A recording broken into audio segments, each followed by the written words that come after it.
إنا نحن نزلنا الذكر وإنا له لحافظون۔ بسم اللہ الرحمن الرحیم، السلام علیکم ورحمۃ اللہ وبرکاتہ۔ ناظرین کرام، ایک دفعہ پھر آپ کو پروگرام بزم قرآن میں خوش آمدید کہتے ہیں، اور میں ہوں آپ کا میزبان حافظ سعد الرحمن۔ ناظرین کرام، آج کا پروگرام جو ہے وہ علوم قرآن سیریز میں سے ہے، اور آج ہمارے ساتھ ڈاکٹر قاری رشید احمد تھانوی صاحب موجود ہیں۔ ماشاءاللہ ہم ان کے نہایت مشکور ہیں کہ وہ ہمیشہ ہمارے لیے وقت نکالتے ہیں۔ ناظرین کرام، گزشتہ پروگرامز میں ہم جو ہے وہ مصاحف کے حوالے سے، ان کی جمع و تدوین کے حوالے سے بات کر رہے تھے، تو ہم نے دو جو ہے وہ ادوار، نبی صلی اللہ علیہ وآلہ وسلم کا دور، سیدنا صدیق اکبر رضی اللہ تعالیٰ عنہ کا دور جو ہے، ان کو ہم نے ڈسکس کیا گزشتہ پروگرامز میں، اور اسی طرح ہم نے جو ہے وہ سبع احرف کے حوالے سے بات کی۔ تو گزشتہ پروگرام کے آخر میں ہم نے آپ کے سامنے یہ بات پیش کی کہ مختلف جگہوں پر جو ہے وہ مصاحف عثمانیہ کی کچھ مثالیں موجود ہیں۔ تو ہم چلتے ہیں ڈاکٹر قاری رشید احمد تھانوی صاحب کی طرف، اور ان سے پوچھتے ہیں کہ کیا جو یہ مثالیں موجود ہیں، کیا یہ واقعی صحابہ کرام رضوان اللہ علیہم اجمعین کے ہاتھوں سے لکھی ہوئی وہی مصاحف ہیں، یا یہ بعد میں کسی نے رد و بدل کر کے جو ہے وہ ہمارے سامنے جو ہے اس کو پیش کر دیا ہے؟ جی ڈاکٹر صاحب، سب سے پہلے تو یہ بتلائیے کہ کیا یہ واقعی صحابہ کرام کے ہاتھوں سے جو لکھے گئے تھے مصاحف وہی ہیں، یا یہ کوئی اور چیز ہے؟ بسم اللہ الرحمن الرحیم، رب اشرح لی صدری ویسر لی امری واحلل عقدۃ من لسانی یفقہوا قولی۔ جی، یہ مصاحف جو ہیں، ان کے بارے میں دعویٰ تو یہی ہے، دعویٰ یہی ہے، لیکن یہ دعویٰ ہم یقین سے نہیں کر سکتے کہ یہ پورا مصحف شروع سے لے کے آخر تک ایک ہی نسخہ ہے، یا پھر مختلف نسخوں کو جمع کر لیا گیا ہے، کیونکہ قلمی نسخوں میں اس بات کا امکان ہے، قلمی دور جو تھا تو اس میں اس بات کا امکان ہے کہ کچھ صفحات ایک نسخے کے ہوں اور کچھ صفحات دوسرے نسخے کے ہوں، تو قرآن پاک مکمل کرنے کے لیے ان کو ایک جلد میں جمع کر لیا گیا ہو، اس بات کا امکان ہے۔ اور جب ہم ان کا مطالعہ کرتے ہیں، خاص طور پہ جو قراءات اور جو رسم ان مصاحف کے اندر موجود ہے، جب ہم اس کا مطالعہ اور اس کا موازنہ کرتے ہیں رسم عثمانی کی مستند کتابوں کی روشنی میں، تو ہمیں یہ معلوم ہوتا ہے کہ یہ مصاحف مجموعے ہیں، یہ ایک ہی نسخہ نہیں ہے، یہ مجموعے ہیں۔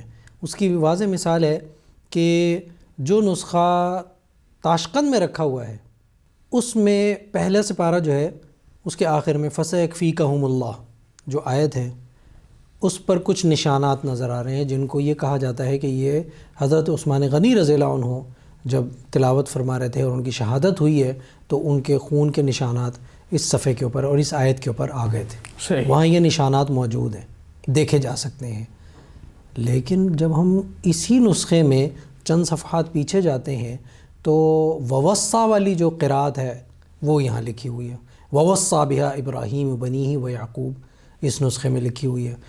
اور جب ہم اس قراءت کو ہم دیکھتے ہیں مستند قراءت کی کتابوں میں اور رسم کی مستند کتابوں میں، تو وہاں یہ روایت ہمیں، اور وہ مستند روایت ہے، بالکل قوی روایت ہے، وہ یہ ملتی ہے کہ مصحف امام، یعنی حضرت عثمان غنی رضی اللہ عنہ کا جو مصحف تھا، جس کو مصحف امام اور مصحف عثمان جو ان کا ذاتی مصحف تھا، اس کے اندر وَأَوْصَى لکھا ہوا تھا، اس کے اندر وَوَصَّى نہیں تھا۔ اب دو باتیں کی جا سکتی ہیں، یا تو یہ ہے کہ یہ حضرت عثمان غنی رضی اللہ عنہ کا ذاتی نسخہ نہیں ہے، دیگر 6 مصاحف تھے ان میں سے کوئی ہے، یا پھر ان 6 کی کوئی نقل ہے جو بالکل قریب زمانے میں، اسی زمانے میں تابعین نے یا صغار صحابہ میں سے کسی نے نقل کر لی ہے۔ صحیح، اس بات کا امکان ہے۔ یہ بھی ممکن ہے کہ اس میں سے کچھ صفحے جو ہیں وہ مصحف امام کے ہوں، اس بات کا امکان ہے۔ تو واللہ عالم، حقیقت تو اللہ بہتر جانتا ہے۔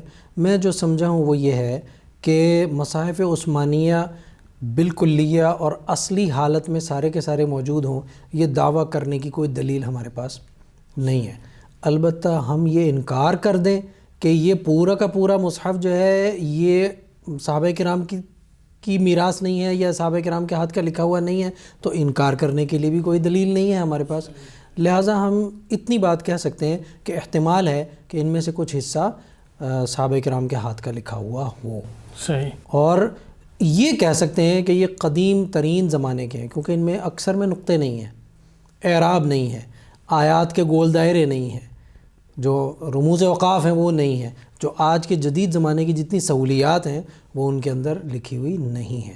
لہٰذا یہ ممکن ہے کہ یہ اس قدیم ترین زمانے کے ہیں، اوائل زمانے کے ہیں بالکل.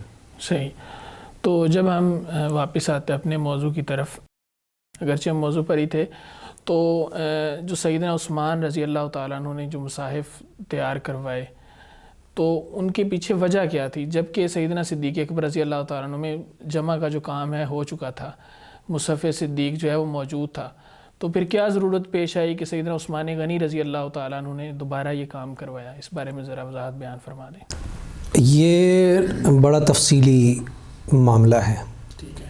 اس لیے کہ مصحف صدیقی ایک تھا اور وہ ایک جگہ پر موجود تھا. صحیح.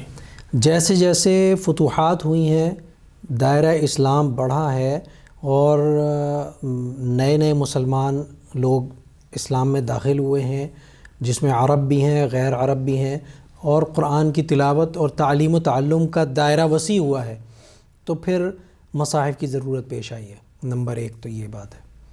نمبر دو بات یہ ہے کہ جب دائرہ وسیع ہوا تو قراءات کا جو اختلاف ہے وہ بھی بعض اوقات، جیسے نبی کریم صلی اللہ علیہ وسلم کے زمانے میں حضرت عمر رضی اللہ عنہ، حضرت ہشام بن حکیم رضی اللہ عنہ، ان کا واقعہ ہمارے علم میں ہے، ہمارے سامنے ہے. حضرت ابی بن کعب کا واقعہ وہ ہمارے علم میں ہے. تو وہی واقعات دوبارہ حضرت عثمان غنی رضی اللہ عنہ کے زمانے میں پیش آئے ہیں، اور لوگ اپنی قراءت کو درست اور دوسری قراءت کے بارے میں تشویش کا شکار ہونے لگے، اشکال کا شکار ہونے لگے کہ معلوم نہیں یہ درست ہے یا نہیں ہے، اور معاملہ نزاع تک پہنچنے کی نوبت آ گئی. صحیح. تو پھر حضرت عثمان غنی رضی اللہ عنہ نے معیاری مصاحف سرکاری سرپرستی میں تیار کروانے کا ارادہ کیا، اور 6 مصاحف جو راجع قول ہے اس کے مطابق 6 مصاحف تیار کروائے. اور ان 6 مصاحف میں یہ کام کیا کہ ان میں ایک تو نقطہ اعراب نہیں لگائے، جس سے بہت ساری قراءتیں درج ہو گئیں.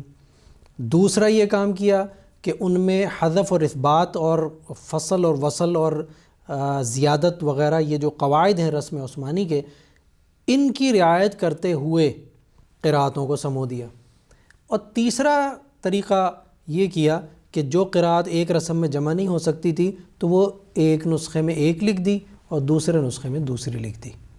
جیسے ہم پہلے گفتگو کر چکے ہیں کہ تجری من تحتها الانہار ایک نسخے میں لکھا ہوا ہے اور تجری تحتها الانہار دوسرے نسخے میں لکھا ہوا ہے، کیونکہ من کا لفظ جو ہے وہ اضافہ ہے، لہٰذا دونوں درست ہیں. تو دونوں درست ہونے کا ایک سرکاری اور معیار ثبوت ہمارے سامنے آ گیا کہ ایک نسخے میں تجری من تحتها الانہار لکھا ہوا ہے اور دوسرے مصحف عثمانی میں تجری تحتها الانہار لکھا ہوا ہے. لہٰذا دونوں درست ہونے کا کتابی ثبوت ہمیں مل جاتا ہے، مکتوب شہادت ہمیں مل جاتی ہے. ویسے تو حفاظ کے سینوں میں ہے، قراء کرام کے سینوں میں محفوظ ہے اور وہ اس کے راوی ہیں اور محافظ ہیں، لیکن یہ کہ مکتوب شہادت جو ہے وہ ہمیں مصاحف عثمانیہ سے مل جاتی ہے.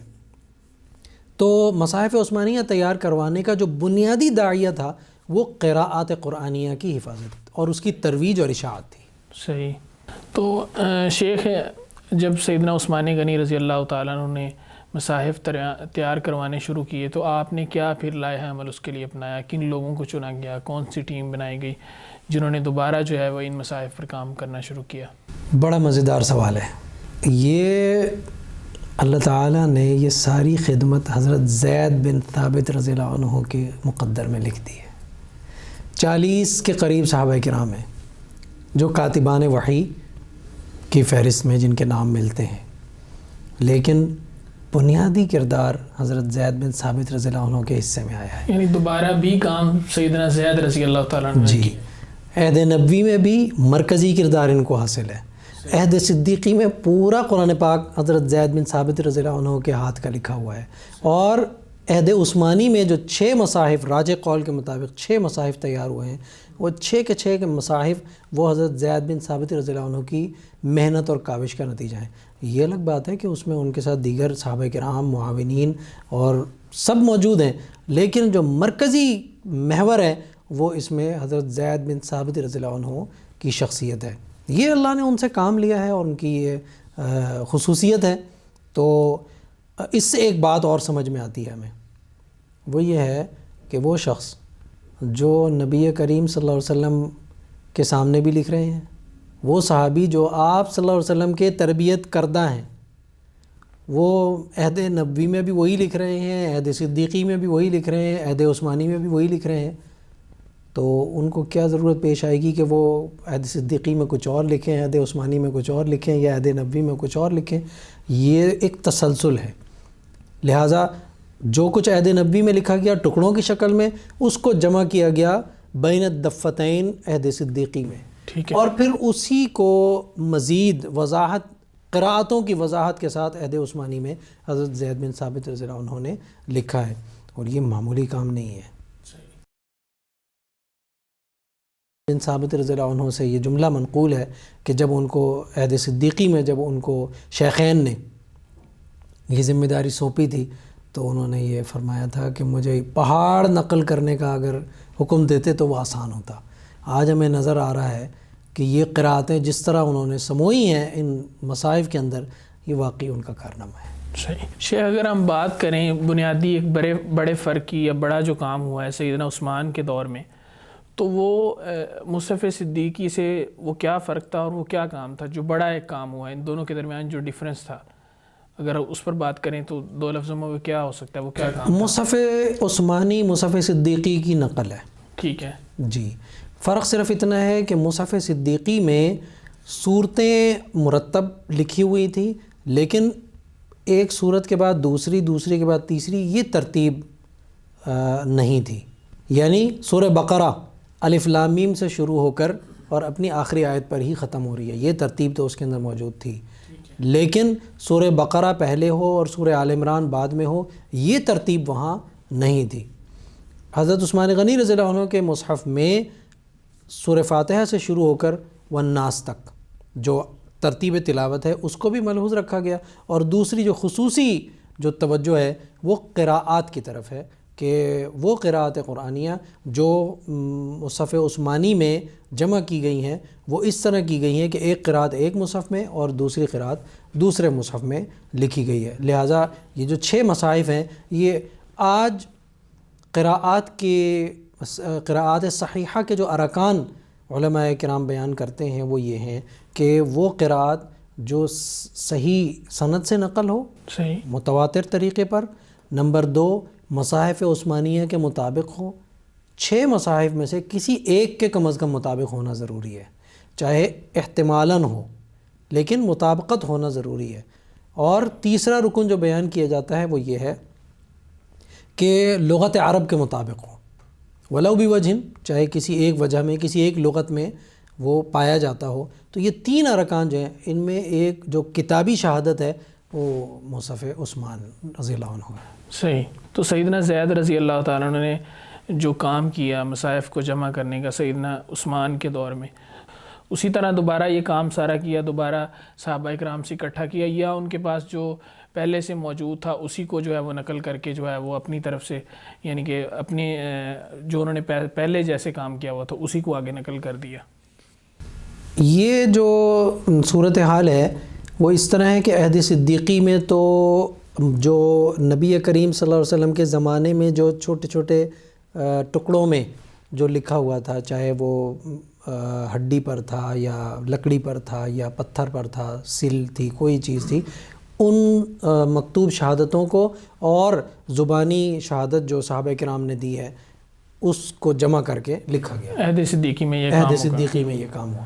عہد عثمانی میں مصحف صدیقی کو سامنے رکھا گیا ہے، مصحف صدیقی کو سامنے رکھ کر اور پھر اس کی نقلیں تیار کی گئی ہیں، یعنی کہ دوبارہ صحابہ کرام سے اکٹھا نہیں کیا گیا، دوبارہ شہادتیں نہیں لی گئی صحابہ کرام سے۔ ہاں، اس میں جو کام ہوا ہے وہ یہ ہے کہ جب یہ 6 مصاحف تیار ہو گئے تو پھر حضرت عثمان غنی رضی اللہ عنہ نے صحابہ کرام کو جمع کیا ہے، اور مورخین یہ بیان کرتے ہیں کہ کم از کم 12,000 صحابہ کرام نے ان مصاحف کے اوپر اجماع کیا ہے کہ ہم اس کی گواہی دیتے ہیں، ہم اس کی شہادت دیتے ہیں، ہم اس کی تصدیق کرتے ہیں کہ یہ نسخے بالکل درست اور بالکل عین مصحف صدیقی کے مطابق ہیں۔ کوئی ایسا بھی ملتا ہے کہ صحابہ کرام کا کسی صحابی کا قول یا کوئی بات جو صحابہ کی طرف منسوب ہے کہ انہوں نے ان مصاحف سے اختلاف کیا ہو؟ کوئی صحابی ایسا ہمارے علم میں نہیں ہے کہ جس نے اختلاف کیا ہو۔ صرف ایک روایت میرے علم کے مطابق، میرے ناقص علم کے مطابق ایک روایت ہمارے سامنے آتی ہے، وہ حضرت عبداللہ ابن مسعود رضی اللہ عنہ کی ہے۔ حضرت عبداللہ ابن مسعود رضی اللہ عنہ کا ایک ذاتی نسخہ تھا جو انہوں نے اپنے لیے لکھا ہوا تھا، اور وہ نبی کریم صلی اللہ علیہ وسلم سے سن کر انہوں نے لکھا تھا۔ صحیح۔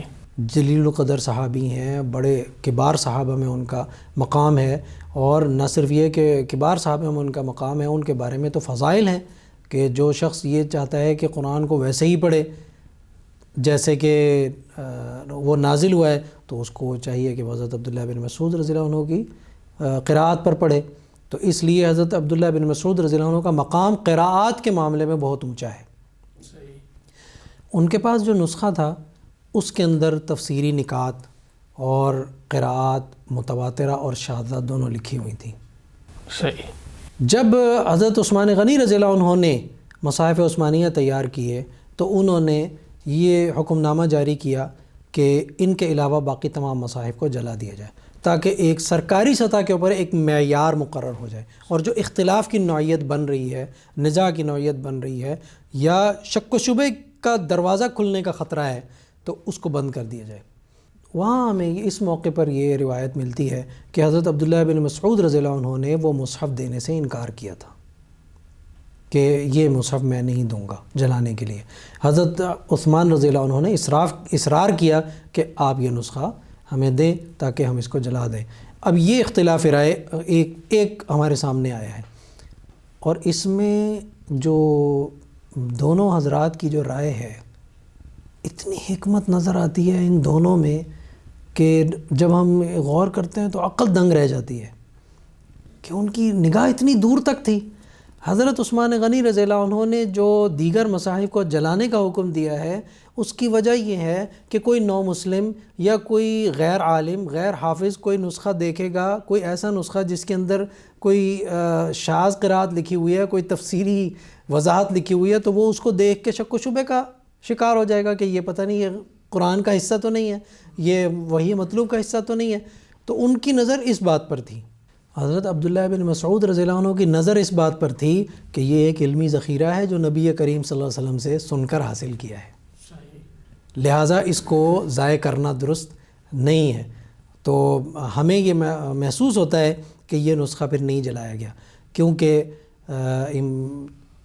حضرت عبداللہ بن عباس رضی اللہ عنہ کے تفسیر میں جو ایک مشہور شاگرد ہیں مجاہد ابن جبر، وہ یہ فرماتے ہیں کہ اگر میں نے حضرت عبداللہ بن مسعود رضی اللہ عنہ کی قرات پہلے پڑھی ہوتی تو مجھے وہ سوال ہی نہ کرنے پڑتے جو میں نے حضرت عبداللہ بن عباس رضی اللہ عنہ سے کیے ہیں۔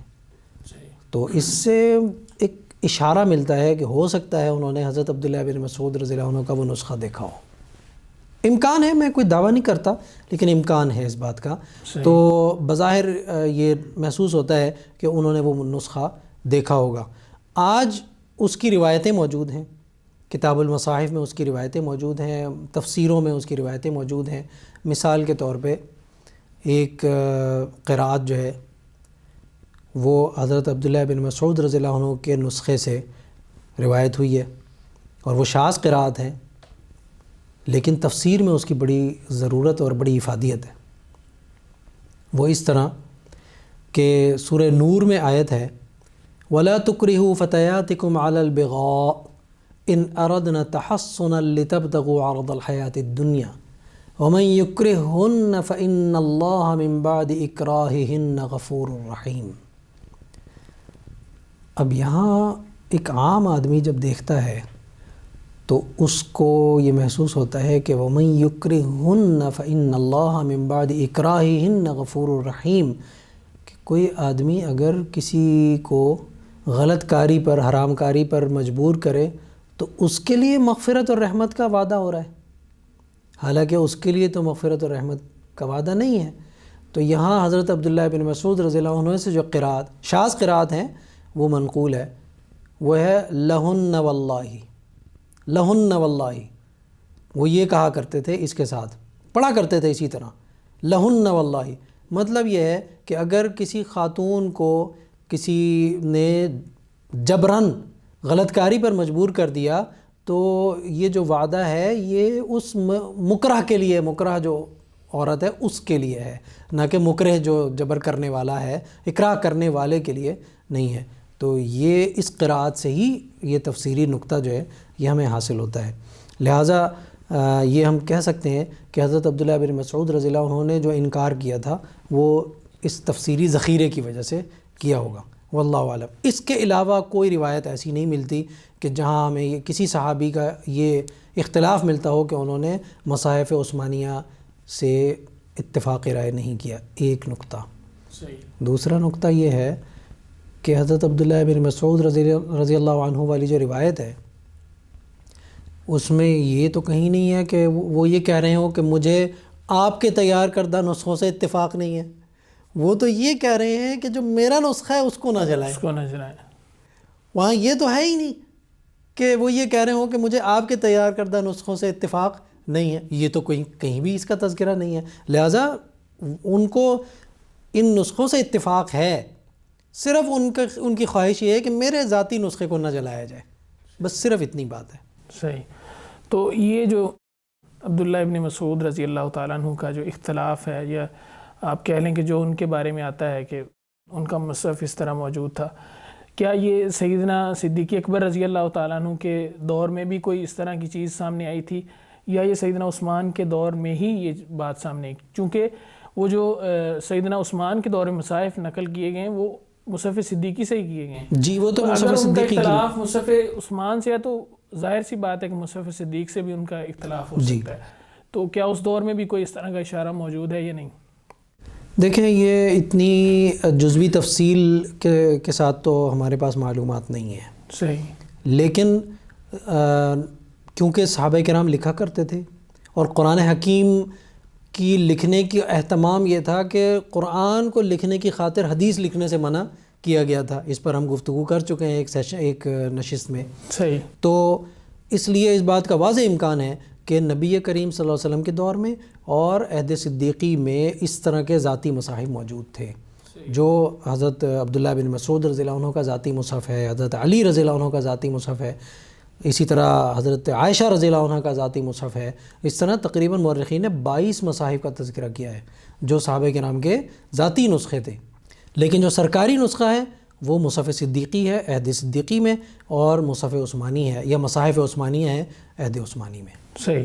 آخری سوال میں اس کے بعد پروگرام کے اختتام کی طرف جاؤں گا کہ کوئی اس بارے میں کوئی اوتھینٹک بات موجود ہے کہ مصاحف کی تعداد کیا تھی، اور اس کے بعد جو مصاحف سیدنا عثمان کے دور میں تیار کیے گئے ان کی کتابت کیا سیدنا زید کے ہاتھ سے ہوئی تھی، یا اس میں مختلف صحابہ کرام جو ہیں وہ شامل تھے؟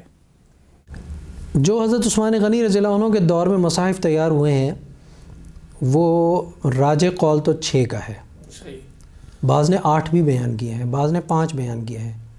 مجھے یہ لگتا ہے کہ اس میں تطبیق ہو سکتی ہے۔ صحیح۔ وہ اس طرح کہ جو 5 کی روایت ہے، جب 5 لکھے گئے تو وہ 5 والی روایت ہمارے سامنے آ گئی، جب 6 ہو گئے تو 6 کی روایت سامنے آ گئی، اور جب وہ گنتی بڑھ کے 8 ہو گئی تو 8 کی روایت سامنے آ گئی۔ واللہ عالم، اس بات کا امکان ہے، لیکن یہ کہ جو راجح قول مورخین کے نزدیک ہے وہ 6 کی تعداد والا ہے۔ اور دوسری جو بات آپ نے کی ہے کہ مصاحف عثمانیہ میں کی لکھنے میں دیگر صحابہ کرام بھی شامل رہے ہیں، تو جی بالکل، مصاحف عثمانیہ میں حضرت زید بن ثابت رضی اللہ عنہ کی سربراہی میں باقاعدہ ایک لجنہ قائم کی گئی تھی، ان حضرات نے بھی اس میں لکھا ہے، تو ان کا قلم بھی اس میں یقیناً شامل ہوگا۔ صحیح۔ تو یہ کتنا عرصہ تھا کہ جس میں یہ سارے مصاحف سیدنا عثمان رضی اللہ تعالیٰ کے دور میں جو ہے وہ تیار ہو گئے؟ چونکہ آپ نے ذکر کیا کہ 5 والی بھی روایت ٹھیک ہے، 6 7 یعنی کہ مختلف جو روایتیں وہ ٹھیک ہو سکتی ہیں۔ جی ہو، امکان ہے۔